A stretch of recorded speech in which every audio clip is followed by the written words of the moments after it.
100 days weight loss சேலஞ்சில் இன்றைக்கி டே 6ல் என்னென்ன food எடுத்துக்கிட்டேன்றதை வாங்க பார்க்கலாம். எப்பயும் போல் காலையில் எம்டி ஸ்டொமக்கில் ஹாட் வாட்டர்.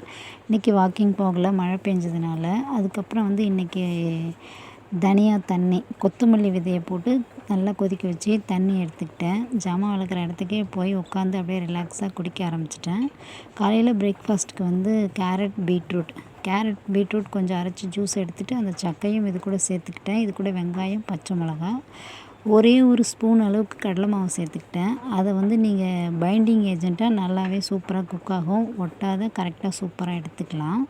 இது ஒரு சூப்பரான ஹை ப்ரோட்டீன் ரெசிப்பிங்க.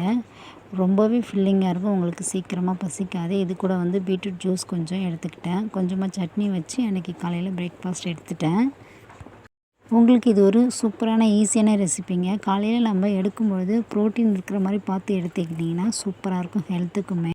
இது கூடவே நம்ம வெஜிடபிள்ஸும் சேர்க்குறதுனால நமக்கு ஃபைபருமே கிடச்சிடும். கண்டிப்பாக நீங்கள் இந்த ரெசிபியை ட்ரை பண்ணி பாருங்கள். சூப்பரான ஃபில்லிங்கான ரெசிபி. மதியம் கொஞ்சமாக ரைஸ், இது கூட பீட்ரூட் பொரியல், ஒரே ஒரு ஆம்லேட் வச்சு, உருளைக்கிழங்கு பொரியல் கொஞ்சம் வச்சு அன்றைக்கி சிறப்பாக முடிச்சாச்சு.